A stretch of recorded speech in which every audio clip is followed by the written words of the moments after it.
আমি যদি আমেরিকার যুদ্ধ ক্ষমতাটাকে অ্যানালাইসিস করি, আপনি দেখবেন দ্বিতীয় বিশ্বযুদ্ধের শেষের দিকে যখন ওরা জাপানে যুদ্ধ করছিল, ওরা এটে উঠতে পারছিল না জেনারেল ম্যাকার্থারের কমান্ডে।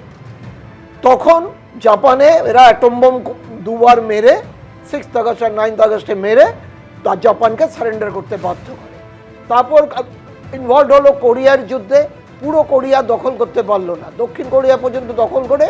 তারপরে আসুন ভিয়েতনামে 1955 সালের থেকে 1975 সাল ওখান থেকে হেরে ভূত ওখানে ন্যাপাম বোম মারলো, কত কি করলো, আমেরিকাকে চলে আসতে হলো।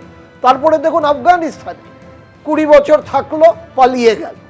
তো আমেরিকার যে এই যে গ্রাউন্ড লেভেলের যুদ্ধ, যেটাকে আমরা বলি মাইক্রো লেভেলের ট্যাকটিক্যাল নিপুণতা, এইটা আমেরিকারও নেই, রাশিয়ারও নেই।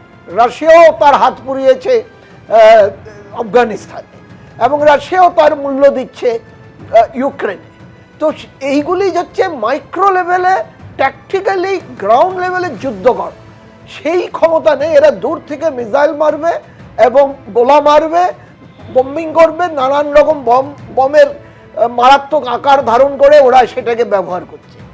এখন আমি যদি দেখি যেই যুদ্ধটা ইসরায়েল এবং ইরানে চলছে, যে কোনো যুদ্ধের এইম একটা থাকে।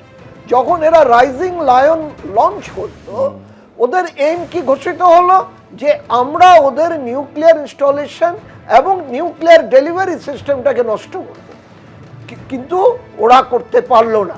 তারপরে ওরা এইম চেঞ্জ করলো, বললো যে আমরা রিজাইন চেঞ্জ করব, সেটাও করতে পারলো না। তো এখন দেখা যাচ্ছে ইসরায়েলের নিজস্ব এয়ার ডিফেন্সে ক্র্যাক ধরে গেছে, ইসরায়েলের তেল আবিবে বম্বিং হচ্ছে, ইসরায়েলের জেরুজালেমে বম্বিং হচ্ছে, হাইফাতে বম্বিং হচ্ছে, বেটেমে বম্বিং হচ্ছে। তো এইটা একটা বিভৎস ব্যাপার হচ্ছে, এবং ইসরায়েল টোটালি এক্সপোজড। এখন এই যে পশ্চিম এশিয়াতে প্রায় 18-19টা সামরিক ঘাঁটি আছে, তারা তাহলে কি করবে? তো এখন আমেরিকা নিজের ওটাকে অধিনায়কত্ব দেখিয়ে এই B2 বম এনে বমটা মারলো, কিন্তু বমটা মারার পরে কি দেখা গেল, ইন্টারন্যাশনাল অ্যাটমিক এনার্জি এজেন্সি যখন ওটাকে জাস্ট আফটার ব্লাস্টের পরে দেখলো কোনো রেডিয়েশন নেই, তার মানে ওখানে নিউক্লিয়ার বম আদৌ হয়তো ছিল না, থাকলেও ইরান নিয়ে সরে গেছে। এখন ইরানের কাছে 3টেকে ধূলিসাৎ করে দেওয়া হয়েছে, একেবারে এরাডিকেট করে দেওয়া হয়েছে 3টে নিউক্লিয়ার একেবারে রিঅ্যাক্টরকে। এইটা কিন্তু ট্রাম্প প্রথম দিনই দাবি করেছিলেন। ইসরায়েল এবং ইরানের যুদ্ধবিরতি নিয়ে এক্স হ্যান্ডেলে ফের দাবি করেছেন ডোনাল্ড ট্রাম্প।